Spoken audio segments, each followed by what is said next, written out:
Xerfi a publié une étude sur le marché de la bijouterie fantaisie. Une étude dans laquelle on apprend que les ventes en volume de bijoux fantaisie ont reculé pour la deuxième année consécutive en 2013. Le marché s'est en effet replié d'environ 3% par rapport à 2012, selon les estimations de Xerfi. Une baisse de la demande qui s'explique par les pressions sur le pouvoir d'achat des ménages, la hausse du prix des bijoux fantaisie, mais aussi par l'arrivée à saturation de l'offre. Et la tendance restera baissière en 2014. Il est vrai que le relèvement du taux de TVA de 19,6 à 20% depuis le 1er janvier ne va pas arranger les choses. Toutefois, selon notre étude, le marché devrait renouer avec une croissance positive en 2015 sous l'effet du retour de la croissance.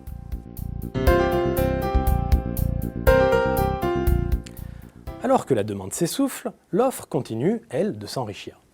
C'est ainsi que les rayons de bijouterie fantaisie se sont généralisés dans les boutiques de prêt-à-porter. Attirés par les perspectives de marge, d'autres circuits non spécialisés, comme les magasins de luxe ou les salons de coiffure, commercialisent eux aussi ce type de bijoux. En réalité, le bijou fantaisie est devenu un produit de consommation courante, désormais disponible dans la plupart des commerces.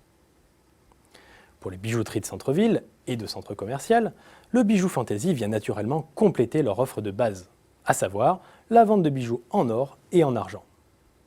La vente de bijoux fantaisie est aussi pour elle un moyen de faire face à la hausse régulière du cours des matières premières précieuses de ces dernières années. Vous l'aurez compris, l'offre se banalise. Et ce n'est bien sûr pas resté sans conséquences. En particulier, quand l'activité des distributeurs spécialisés augmentait de près de 10% entre 2009 et 2013, le secteur progressait lui de près de 20%.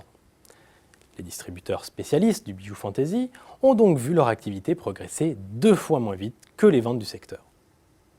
Conséquence, les marques enseignes comme Agatha ou Clio Blue et les chaînes d'accessoires comme Claire's et Réserve Naturelle sont passées à l'offensive. D'abord, elles misent sur la personnalisation.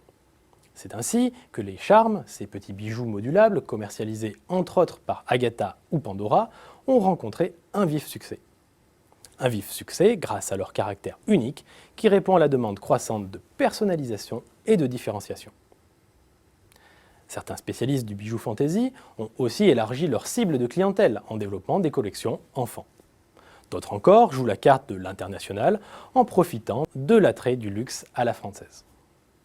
Proposer des produits connexes comme les articles de maroquinerie ou des montres est également une piste explorée par les marques enseignes. Cette nouvelle étude de référence a mobilisé toutes les compétences et l'expertise des analystes de Xerfi Études. Comme tous les titres de cette collection, elle poursuit un double objectif: dresser un panorama complet du paysage concurrentiel et analyser la dynamique du marché et de l'activité des entreprises. Pour vous éclairer sur les tendances récentes et à venir du marché, nous mettons à votre disposition un rapport complet, synthétique et opérationnel.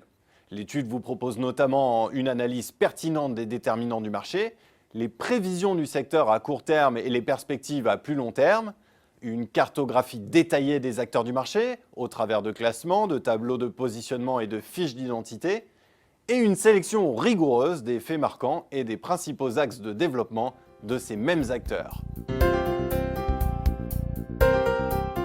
Pour prendre connaissance du contenu détaillé de l'étude ou pour la commander, je vous invite à vous reporter sur notre site xerfi.com.